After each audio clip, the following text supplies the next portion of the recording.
കള്ളന്മാര് വീണ്ടും നാട്ടില് സജീവമായ കാണട്ടാ. പള്ളികൾ കേന്ദ്രീകരിച്ചാണെങ്കിൽ വീണ്ടും വീടുകൾ കേന്ദ്രീകരിച്ചായി ഈ വീട്ടില് മോഷണം നടത്തിയേക്കാണ്. മോഷണം നടത്തിയ രീതി ഈ ചേട്ടനൊന്ന് പറഞ്ഞുതരും. ഏത് ഭാഗം പൊളിച്ചേ?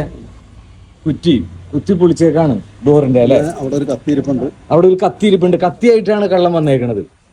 ഇവിടെ ഒരു കത്തിയിരിപ്പുണ്ട്. അതായത് ആരെങ്കിലും ആ സമയത്ത് വന്നാൽ ഒരു പക്ഷെ അവരെ പ്രതിരോധിക്കാനാവാം കത്തി. അലമാര ചവിട്ടി പൊളിച്ചു.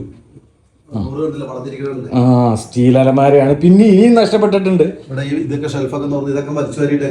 ഇതൊക്കെ അപ്പൊ ഇതൊന്നും പൂട്ടിയിട്ടുണ്ടായില്ലേ? അത് പൂട്ടിയേക്കായിരുന്നു. ഇതിന്റെ ഉള്ളിൽ വലിച്ചെടുത്തിട്ടേക്കാണ്, പുറത്തിട്ടേക്കുന്നതാണ്. ഈ ഓട്ടുപാത്രങ്ങളും അല്ലെങ്കിൽ നിലവിളക്കും ഒന്നും കൊണ്ടുപോയില്ല. ഇതൊക്കെ അത്യാവശ്യം വിലയുള്ളതല്ലേ?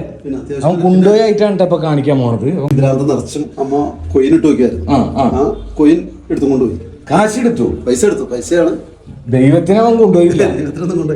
ബാഗിലാണ് അമ്മ പൈസ ഒക്കെ വെച്ചേർന്ന് ഈ അലമാരയുടെ ഉള്ള വെക്കാറ്. അതൊക്കെ വലിച്ചു വാരിട്ട് അതിനകത്ത് 21,000 രൂപ. എത്ര?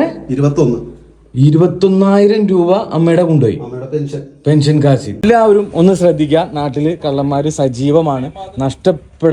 നഷ്ടപ്പെട്ടു പോകുന്നതിന് മുമ്പ് നമ്മളൊന്ന് ശ്രദ്ധിക്കുക, അല്ലേ?